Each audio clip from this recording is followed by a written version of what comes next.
Sujet numéro 4, qui a pour titre Le carnaval des hyènes de la République. Bienvenue en terre ivoirienne. Vous y trouverez des hommes hyènes, avec leurs mâchoires surpuissantes de 34 dents. Carnivores voraces à volonté, ils mangent tout, y compris les os. Tout comme les vautours, les hommes hyènes sont des charognards qui dévorent tout, jusqu'aux pourritures de notre société. À la différence de nous, les vrais humains, les hommes hyènes ont l'apparence de chiens avec des oreilles en pointe, de hautes pattes et une queue mi-longue pourvue d'une touffe. L'avant du corps est puissant et le pelage marron tacheté de noir est souvent ébouriffé. C'est ici, sous les tropiques, que vous serez confrontés aux paradoxes les plus ahurissants. Tout le monde s'y met à fond dans le vent de la malhonnêteté. Il est même admis qu'en Côte d'Ivoire, seuls les Gaou vivent à l'aise puisque ces derniers font semblant de ne pas être victimes des malheurs que leur imposent les hommes hyènes. La corruption et l'hypocrisie sociale sont en vogue dans tous les compartiments de notre société. Et le hic, il ne faut surtout pas dénoncer ces fléaux sociaux au risque d'être décrit en mouton noir du troupeau. Dans leur dynamique de prévarication des biens du peuple, nos politiciens ont réalisé le miracle de se protéger entre eux, quel que soit le régime en place. En Côte d'Ivoire, être politicien est de facto un passeport qui vous ouvre les portes à toute forme d'injustice et d'iniquité honteuse que vous pourriez pratiquer. Un exemple palpable est celui des rentes viagères.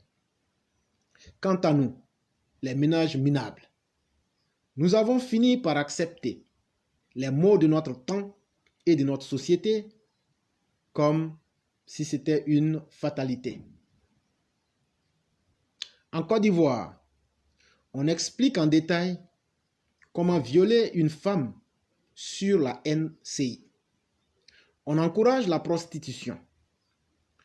On encourage les vulgarités à travers des prétendus influenceurs et influenceuses qui n'ont jamais eu de rapport sain et digne avec le vrai monde du travail. En somme, je vous parle de quelques prostituées. Nos musiques et nos mentalités encouragent fortement la dépravation sexuelle. On pratique même la corruption morale en faisant ambassadrices du tourisme ces pauvres fillettes qui n'ont de mérite que d'avoir exhibé leur nudité et encouragé des postures obscènes au son d'une musique zombie. Les Ivoiriens l'ignorent, mais nous faisons honte. Sinon, expliquez-moi sur quelles valeurs humaines respectables la Shambhala peut être désigné ambassadeur du tourisme de notre pays. Dites-moi aussi ce que cette nomination idiote nous apportera en termes de conséquences sociales. Quand ce sont des individus aux pieds de porcs et des misérables sœurs qui ne brillent point en termes de beauté physique, qui doivent faire la pluie et le beau temps, qui doivent édicter les sentiers de notre salut, c'est que nous et nos dieux sommes complètement tombés sur nos têtes. Entre-temps, les immeubles continuent de s'écrouler, les morts s'accumulent sous les gravats, mais ne demandez surtout pas compte à notre Joseph de Marcory d'avoir la fierté de démissionner. Il possède d'ailleurs un parapluie atomique, lui le beau-fils, chouchou du pharaon. Si nous nous prenons garde, les inconduites de ce gendre se transformeront en bobos très douloureux, comme celles des audites des plantations du Nil qui ont récemment mis certains princes en disgrâce. Puisque nous sommes dans la République des hyènes, je tiens à vous dire que nos opposants, eux aussi, profitent allègrement de ce carnaval de la honte. En vrai hyène, ils rôdent autour de leur cible, qui n'est autre que notre pharaon. Ils veulent l'encercler avec des propos de haine, les fake news, les manipulations des consciences collectives, les plans de putsch et bien d'autres subterfuges malicieux. Ils, c'est-à-dire ses opposants, ne comptent pas lâcher prise, car ils savent qu'une fois le pharaon atteint, il n'y a rien en face.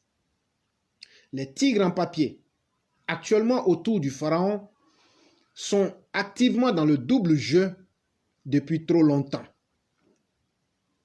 Ils le disent à qui veut l'entendre qu'ils ont déjà sécurisé leur vie après le départ ou la chute du pharaon.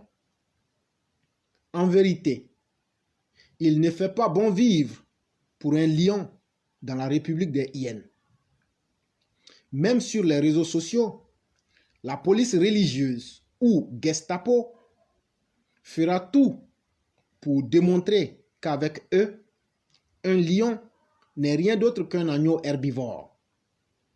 Le cas de Mohamed Tanguy, ce jeune homme devenu subitement ventripotent, avec une tête de femme et des pieds d'âne, est symptomatique de ce que j'affirme. Il nous est même exigé de la fermer, car le concerné qui souffre de la pire indigestion n'aurait pas encore suffisamment fait de mal aux stocks alimentaires de la communauté des hyènes. Il s'est permis de croquer le destin collectif des jeunes hyènes dont la meute lui avait confié le salut.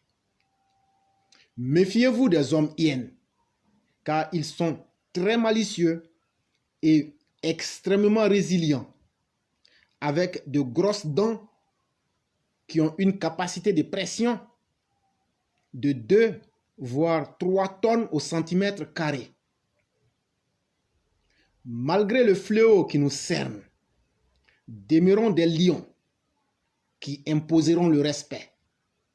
Osons dire clairement ce qui est mauvais, tout en ayant aussi la détermination farouche d'encourager les rares âmes qui ont encore un peu d'humanité en elles dans le pays des hyènes.